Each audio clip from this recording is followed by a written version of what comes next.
Hello friends, मैं साजन और आप देख रहे हैं समाज की खबरें हिंदी टीवी न्यूज। आज मैं आपके लिए एक ऐसी खबर लाया हूं जिसके बाद आप खुशी से फूले ना समाएंगे। Any problem one solution, Faizan computers. अगर आपके पास कोई भी कंप्यूटर की प्रॉब्लम है, आपको नया कंप्यूटर चाहिए, नया लैपटॉप चाहिए, नया हार्ड डिस्क चाहिए, या आपके कंप्यूटर को रिपेयरिंग की जरूरत है, या आपके पीसी को, फर्स्ट हैंड सेकंड हैंड आपको सब मिल सकता है। जैसे कि आप नंबर देख ही सकते होगे 9769025411। अगर आपको इनसे कोई भी काम है तो आप इनसे संपर्क करें, ये आपकी मदद जरूर करेंगे। तो चलिए आज की हमारी न्यूज की तरफ बढ़ते हैं। केजरीवाल की रैली में जबरदस्त भीड़, मोदी के उड़े होश। चलिए देखते हैं वीडियो। आज इतनी भारी संख्या में दिल्ली के कोने कोने से आए हुए मेरे प्यारे भाइयों, बहनों, माताओं, बुजुर्गों, बच्चों,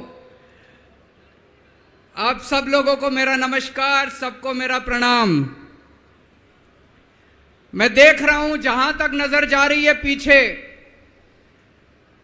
कम से कम 1 लाख लोगों के, यहां पे 1 लाख लोग मौजूद हैं।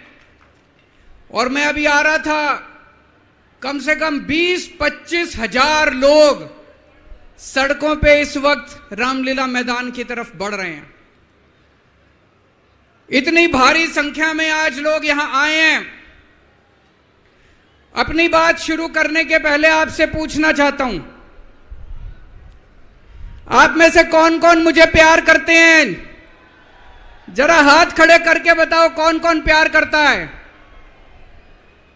आपका बहुत बहुत शुक्रिया इस प्यार, इस मोहब्बत के लिए। लेकिन अब जो लोग मेरे से प्यार करते हैं, सबसे पहले एक बात आपसे मांगना चाहता हूं। जैसा अभी सौरभ भारद्वाज जी ने कहा, सब लोग अपने अपने मोबाइल फोन निकाल लो।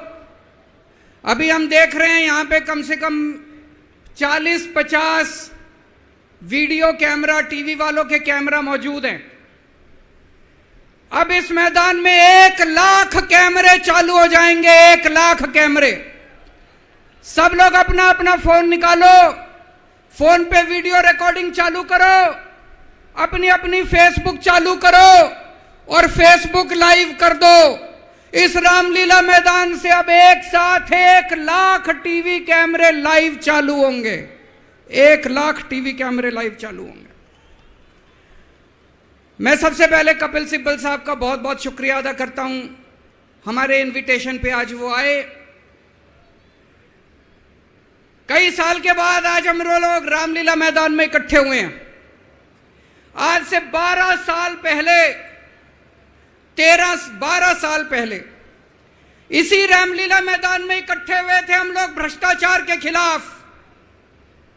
इस मंच को मैं नमन करता हूं, यह बहुत पवित्र मंच है।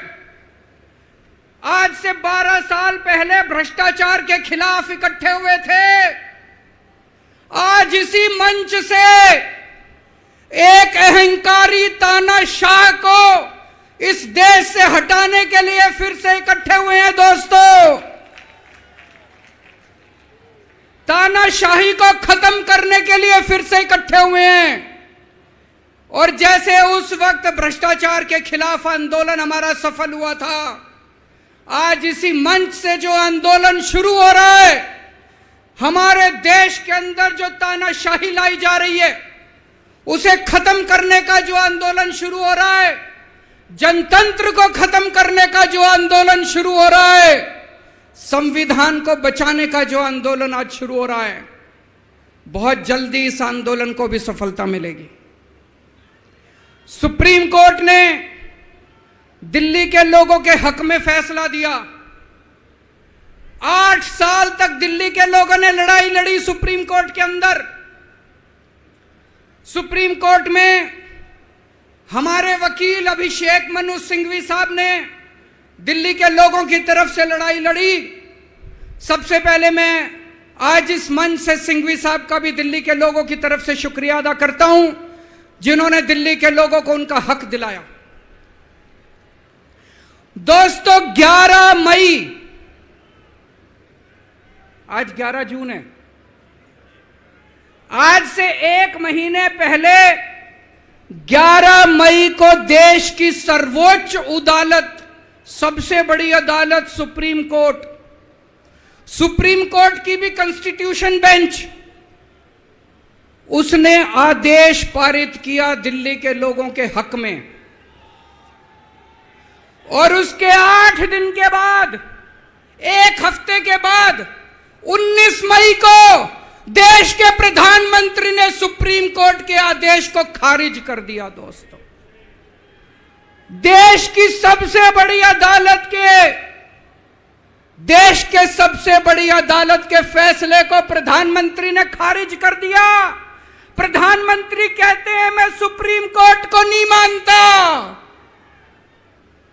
देश के प्रधानमंत्री कहते हैं मैं सुप्रीम कोर्ट को नहीं मानता।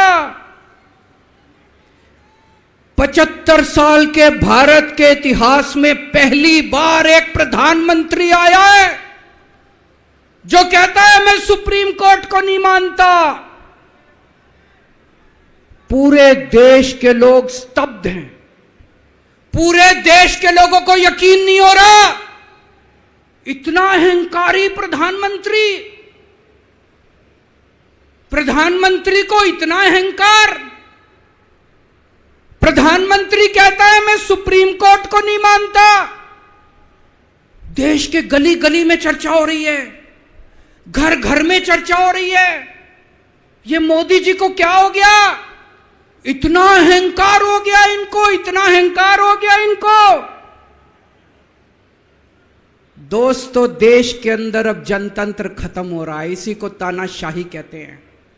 जब देश का प्रधानमंत्री कहता है मैं सुप्रीम कोर्ट को नहीं मानता, इसी को तानाशाही कहते हैं, इसी को हिटलर शाही कहते हैं, जनतंत्र खत्म होना कहते हैं। मैं बताना चाहता हूं आखिर इस सुप्रीम कोर्ट के आदेश में ऐसा क्या है। सुप्रीम कोर्ट ने ऐसा क्या कह दिया कि प्रधानमंत्री जी कह रहे हैं कि मैं सुप्रीम कोर्ट के आदेश को नहीं मानता। सुप्रीम कोर्ट ने अपने आदेश में बोला कि भारत एक जनतंत्र है, भारत में जनता सुप्रीम है, जनता अपनी सरकार चुनती है, उस सरकार को जनता के काम करने का पूरा अधिकार होना चाहिए। दिल्ली में भी लोग सरकार चुनते हैं, दिल्ली की सरकार को भी, जिस भी सरकार को दिल्ली के लोग चुनते हैं, चाहे इस पार्टी की सरकार हो चाहे उस पार्टी की सरकार हो, सुप्रीम कोर्ट ने कहा कि जो भी सरकार दिल्ली के लोग चुनते हैं, जनता सुप्रीम है, दिल्ली की जनता सुप्रीम है, उस सरकार को काम करने का अधिकार होना चाहिए। मैं आपसे पूछना चाहता हूं, क्या सुप्रीम कोर्ट ने गलत बोला? क्या प्रधानमंत्री को सुप्रीम कोर्ट का आदेश मानना चाहिए? मोदी जी कहते हैं मैं सुप्रीम कोर्ट का आदेश नहीं मानता।